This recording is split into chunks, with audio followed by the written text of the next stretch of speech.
Coucou les amis, bienvenue dans cette nouvelle vidéo dans laquelle nous allons résoudre des équations diophantiennes.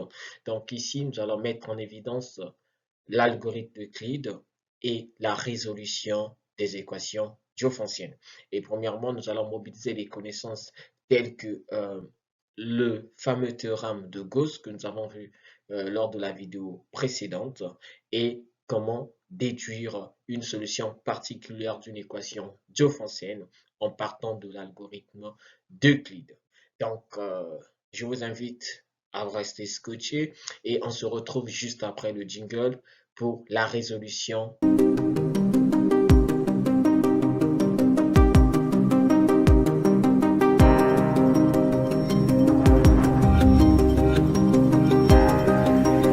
Place à la résolution de notre fameux exercice.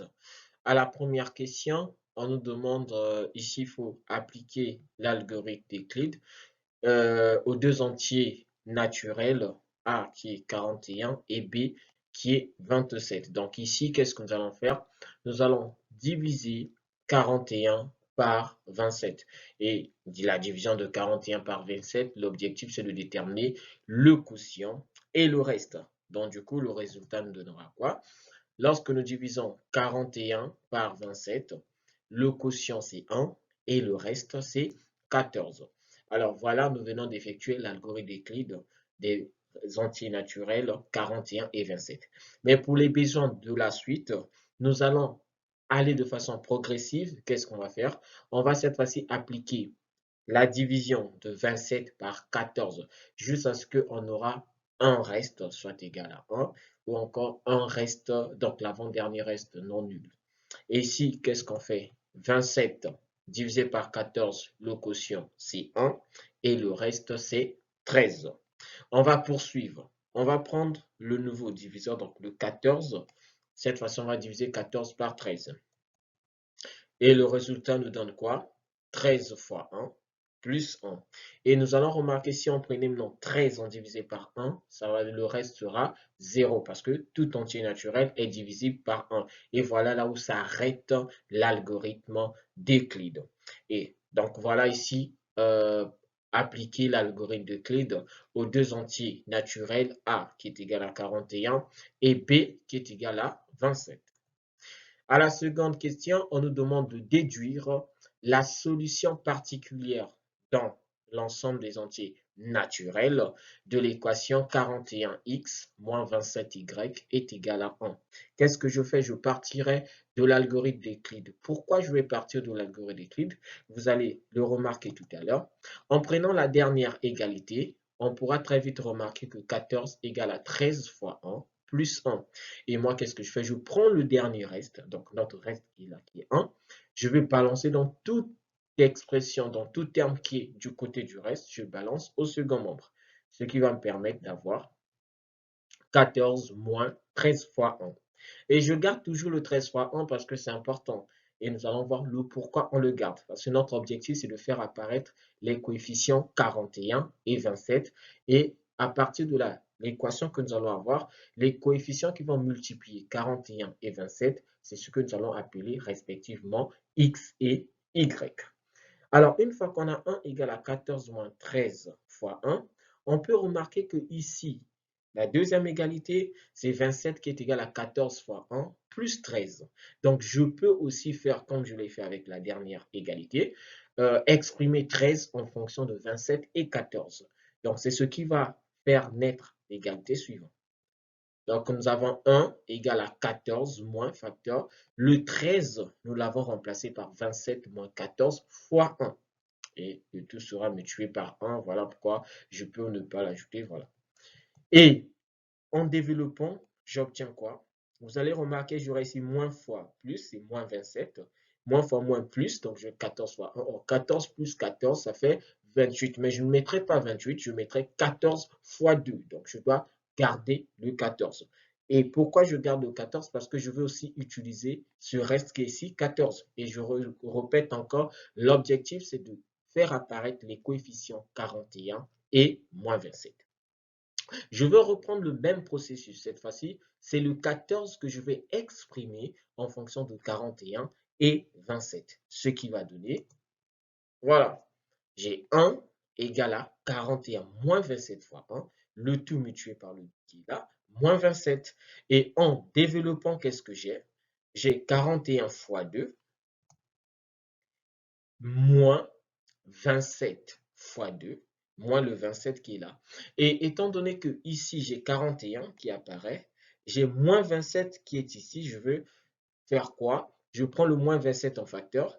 Ici, j'aurai 2 plus 1, ce qui va donner 3. Donc, l'égalité finale, c'est 1 qui est égal à quoi? À 41 fois 2, qui est ici, moins 27. Et là, j'ai 2 plus 1 qui fait 3. Et vous pouvez très vite remarquer que 41 multiplie le x, donc x c'est déjà 2, et moins 27 multiplie le y, donc le y c'est 3. Ce qui me permet d'affirmer que une solution particulière de notre équation, 41x moins 27y égale à 1, est le couple 2 et 3. Pour la troisième question, on me demande de déduire une solution, donc la solution particulière dans n carré de l'équation 41x moins 27y égale à 5.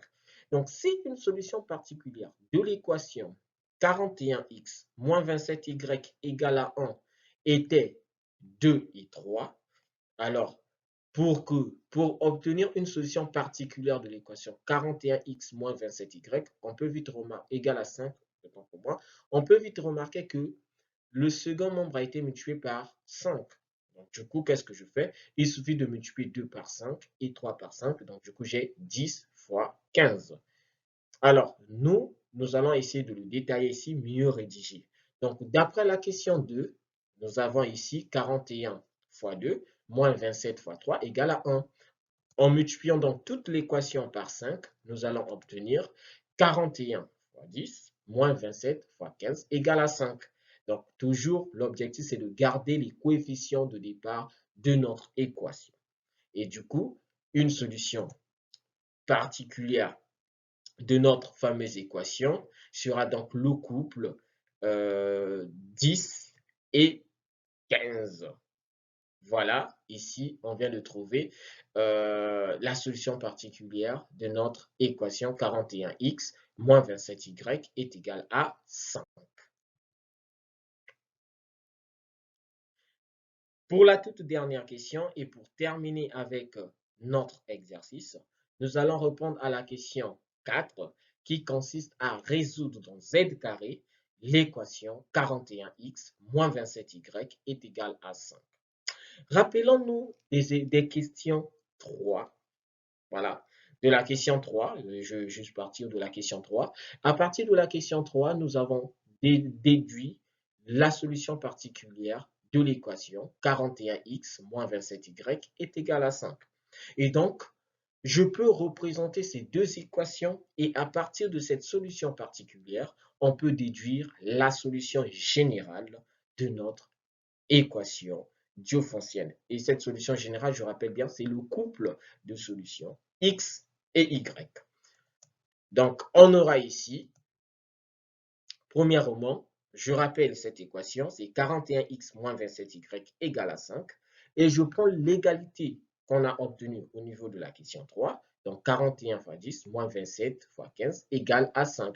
Et on peut très vite remarquer que les deux équations ont même second membre. Donc, je peux soustraire membre à membre ces deux équations.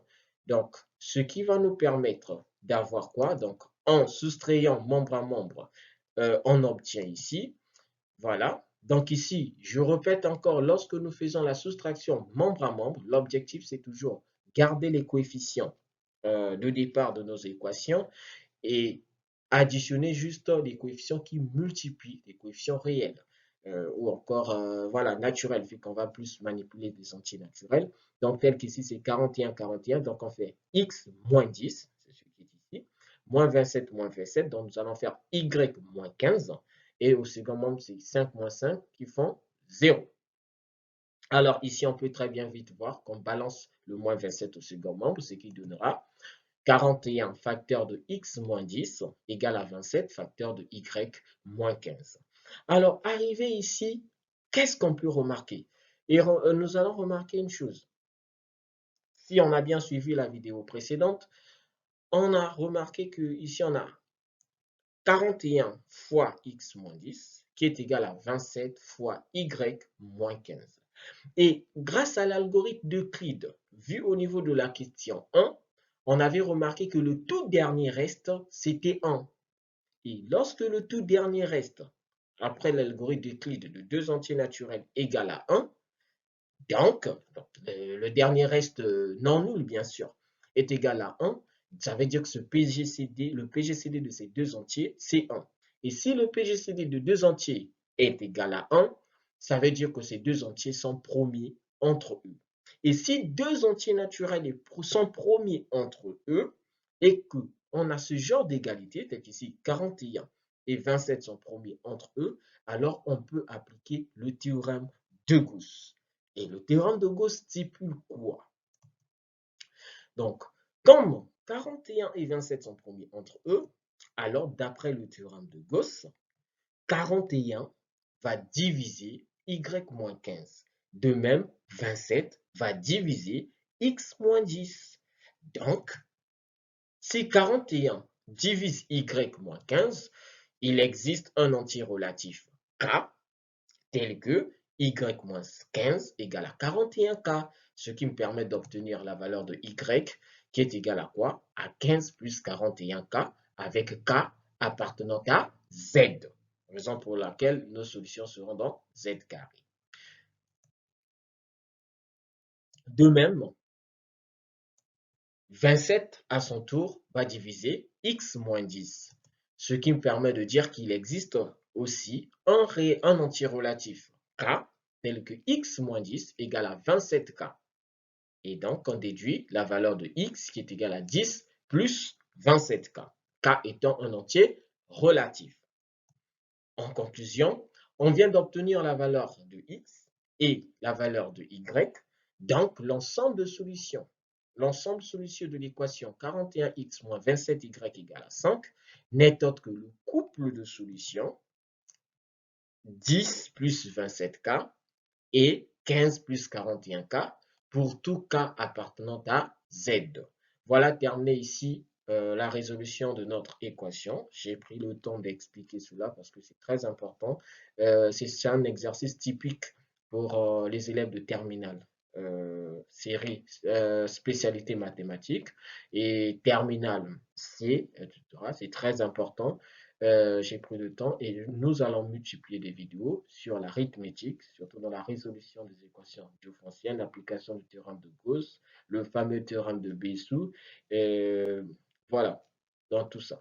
Donc, je vous prie de vous abonner, de liker, de commenter, d'activer la cloche de notification afin de ne rater une prochaine vidéo.